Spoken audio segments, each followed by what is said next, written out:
What's up, y'all? It's your man A and J here. We're back, and I just want to be clear. I know I've done nothing but Broncos talk the last couple of days. Well, pretty much all the recent videos that I've actually done. I just want to be clear. I'm not going to just be doing Broncos talk or even just sports talk in general. I'll still do wrestling stuff. It's just not going to be with the same frequency or even the same volume as what I once did. That's probably going to be disappointing for a lot of you, but unfortunately, just given the nature of how a lot of things have turned out, it just, for me personally, is the best thing that I can do for myself. And I just want to be able to actually come through with actual content to the best of my ability. And not that I'm cutting wrestling talk away, but it's just going to be a lot less of it moving forward, at least for the foreseeable future. But when it comes to things like last night's Monday Night Raw, that'll be enough to put me in a good mood where I'm wanting to talk about it. And that's actually what we're going to get into here. And we're going to start with what opened the show, and that would be the current Intercontinental Champion, John Cena, which in which he was making his final appearance on Monday Night Raw. And of course, I want to talk about this because everything about the way the retirement tour, I mean, sure, the whole heel turn wasn't perfect or even maybe necessarily great. There were a lot of aspects of it that were, but I don't think it necessarily lived up to what we were all hoping for it to. Regardless, it still actually just goes to show how much we should be appreciating this man. And to be perfectly honest with you, I even had said this to my best friend Darren, and this is where I just have to admit that when this man retires, it's actually going to be a pretty sad day for me. And I just think that not only watching him this past year, but just the fact that, if we're being perfectly honest, a lot of the things that we've seen from him, especially in recent matches, I feel like we've seen from him in the past, just not to the same extent. And a lot of people had knocked him for his in-ring ability. I'm trying to understand how, because when he's in there and he's performing, he looks as good as anybody.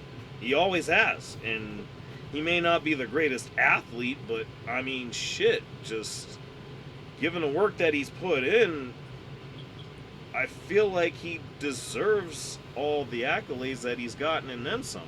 But at the end of the day, really all this is, for me personally, is just, it's just really great to see. And again, he is the Intercontinental Champion. I'm even especially happy about that because he's going to go out as a Grand Slam champion the way that the greatest of all time should go out.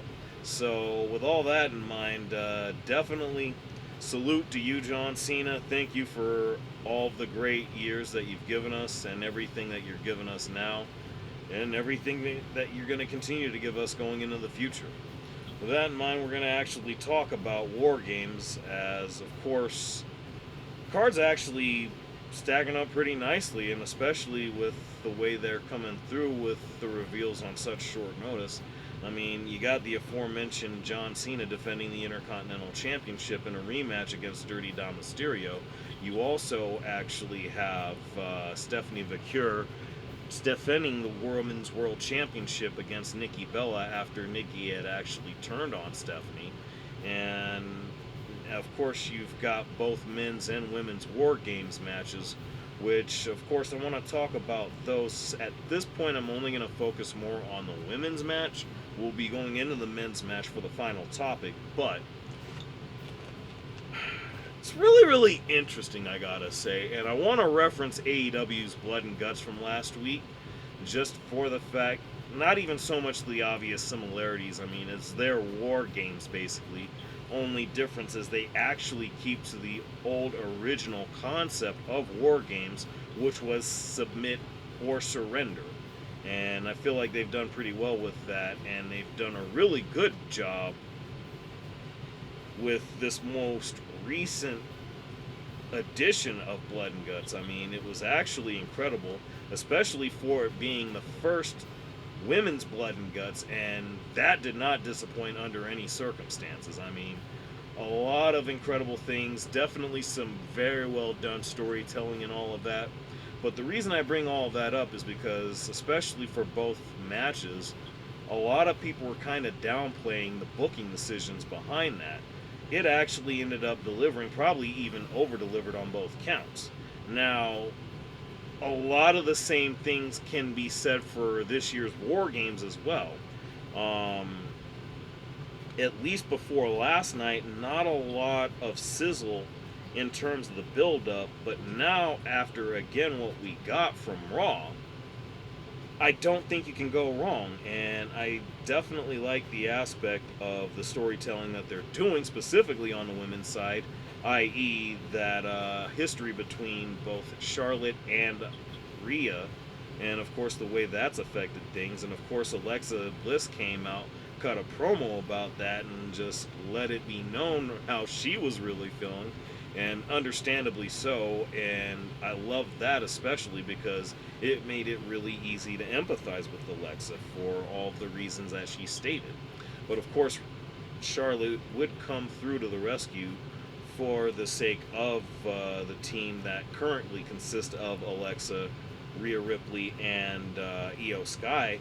And I guess, at least based on what Wade Barrett said, we got somewhat of an official confirmation that Charlotte's on board now, even though that really wasn't a confirmation. But I think it's pretty safe to assume Charlotte's going to be on that team. Either way, I definitely enjoy what they're doing with that, and also helps a lot of the little nuances that went on outside of that segment. You also had the Kabuki Warriors, who were actually trying to recruit Bayley, and of course, pretty funny the direction that went right afterwards, especially where Lyra Valkyria is concerned.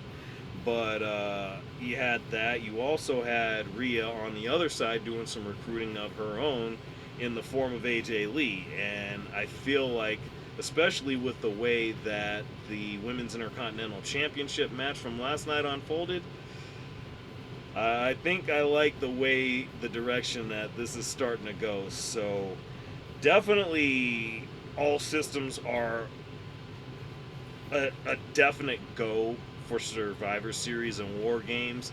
I mean, this is definitely going to be a hit, and I think promises to be easily the best PLE since the move to ESPN. And just to emphasize that point, we really got to talk about it here. I mean, you see the picture. Do I need to say anything else? And I'm sure if you saw it last night, again, do I need to say anything else? Man, we had Brock come through Wrecking Shop, and of course, credits flash on the screen just as he actually has destroyed both Cody Rhodes and CM Punk. But as the credits actually start to come off the screen, Roman Reigns' music hits. And of course, I'm acknowledging I have my finger in the air throughout the entrance. And it's just insane because Madison Square Garden was going absolutely nuts at this point. And understandably so.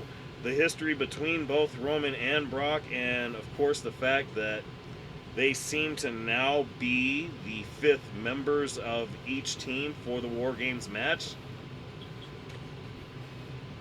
I mean, how can you go wrong? Although it's funny because members of that team with Cody Rhodes and CM Punk happen to be both of the Usos. And if we all remember correctly, going back to Crown Jewel, Roman didn't want to see them dudes till Christmas. So I guess we expedited the meeting a bit, eh? I mean, hey, how can you go wrong with that? War Games is just absolutely gonna be sick. And I don't know how you can go wrong with this at this point. I mean, oh God, just really good work. Now, I want to talk about this because I have been known to be incredibly critical of WWE recently, especially given the fact that so many people are hypocritical about AEW. And it's understandably so in a lot of cases, but to the extent that it's a little bit ridiculous, especially because there are a lot of good things that AEW has done.